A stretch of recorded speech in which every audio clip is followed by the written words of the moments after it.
दादरा और नगर हवेली तथा दमन और दीव संघ प्रदेश के सिलवासा स्थित GNLU Gujarat national law university campus में आज laws and rules governing electoral democracies यानी चुनावी लोकतंत्र को संचालित करने वाले कानून और नियम विषय पर एक महत्वपूर्ण थीमेटिक सम्मेलन आयोजित किया गया। इस सम्मेलन का आयोजन संघ प्रदेश के मुख्य चुनाव कार्यालय द्वारा GNLU सिलवासा कैंपस के सहयोग से तथा India international institute of democracy and election management के समर्थन से किया गया। कार्यक्रम का उद्घाटन भारत के सुप्रीम कोर्ट के पूर्व न्यायाधीश माननीय जस्टिस MR शाह ने किया। इस अवसर पर संघ प्रदेश के प्रशासक के सलाहकार श्री अंकुर गर्ग, मुख्य चुनाव अधिकारी डॉक्टर अरुण टी सहित कई गणमान्य अतिथि उपस्थित रहे।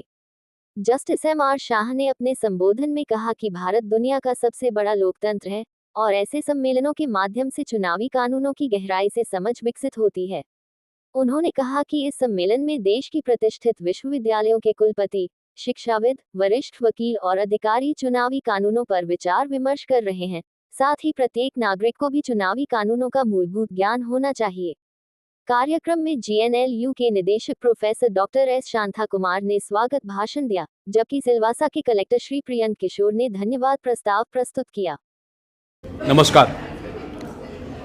आज सिलवासा में गुजरात नेशनल लॉ यूनिवर्सिटी અને chief electoral officer Dadra Nagar હવેલીના joint સહયોગથી એક દિવસનું કોન્ફરન્સ યોજવામાં આવી છે। ધ સબ્જેક્ટ એનો electoral lose in India and the democracy ઉપર છે।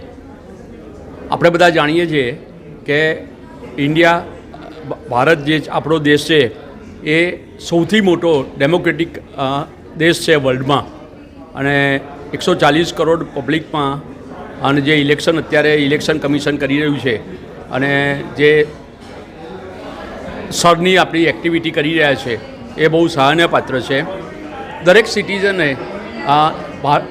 ઇલેક્ટોરલ લોઝ અને ઇલેક્શનના લગતા કાયદાનું જાણકારી હોવી જોઈએ।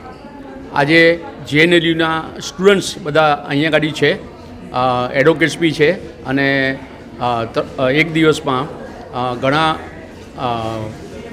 સ્પીકર્સ, સારા સ્પીકર્સ વેરિયસ નેશનલ યુનિવર્સિટીઝમાંથી ભોપાલ, દિલ્હી, મુંબઈ બધાથી આવેલા છે અને આજે ડિસ્કશન કરશે અને ઇલેક્ટોરલ લૉઝ ઉપર પ્રકાશ પાડશે। Thank you.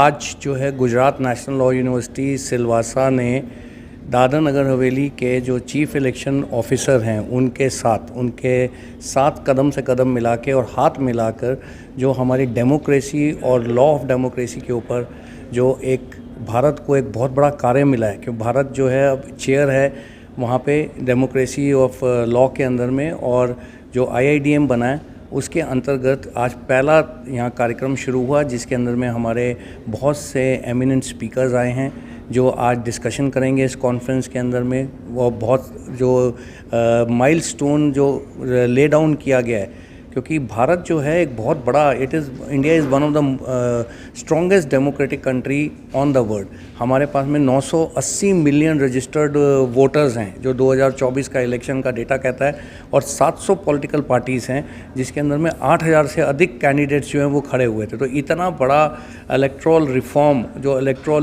डेटा बैंक और इलेक्ट्रल बैंक है हमारा, जिससे कि हमारी डेमोक्रेसी की जो नींव है इतनी सुदृढ़ और इतनी मजबूत होती है, उसके अंतर्गत कार्य करने के लिए कैसे एक भारत नेतृत्व कर सकता है पूरे विश्व का। और अब तो हमारे माननीय प्रधानमंत्री जी ने जो नया बिल भी लाए हैं जो जिसके अंदर में वुमेंस पार्टिसिपेशन इन द इलेक्ट्रल्स के अंदर में, जो इलेक्शंस के अंदर में और पार्लियामेंट के अंदर में उनका रिप्रेजेंटेशन देने का जो बिल आया है उसके अंतर्गत भी कार्य हो रहा है। तो इसी कार्यक्रम की रूपरेखा को बढ़ाते हुए आज यहाँ पे हमारे बीच में उपस्थित थे सुप्रीम कोर्ट के फॉर्मर जस्टिस शाह। उन्होंने अपना बहुत अच्छा उद्बोधन दिया। उन्होंने बताया कि किस तरीके से हमारे इस देश की जो डेमोक्रेसी है वो एक मील का पत्थर बन सकती है पूरे विश्व के अंदर, कि कैसे डेमोक्रेटिक रूल्स और रूल्स ऑफ लॉ को कैसे लागू करना है, और ख़ास तौर से इलेक्शंस के थ्रू में। दूसरा, हमारे बीच में आज 5 यूनिवर्सिटीज़ के लॉ यूनिवर्सिटीज़ के वाइस चांसलर्स भी यहाँ उपस्थित हैं। बहुत से पैनलिस्ट हैं, दिल्ली यूनिवर्सिटी से भी आ रहे हैं, अटलांटा जॉर्जिया से भी आ रहे हैं, और JNU से भी हमारे यहाँ पैनलिस्ट आए हैं। तो ये मेरे ख्याल से NIDM का एक पहला मुख्य कार्यक्रम है जो यहाँ की जो रूपरेखा के अनुसार जो बनाया और GNLU को जो सहभागी बनाया, तो एक बहुत अच्छे कार्यक्रम की आज शुरुआत हुई है। और इस कार्यक्रम की जो कॉन्फ्रेंस की जो पूरी रिपोर्ट होगी वो पूर्ण रूप से एक आगे बहुत बड़ा रूपरेखा बन के तैयार होगा, जिसको के ऊपर में आगे भी कार्य चल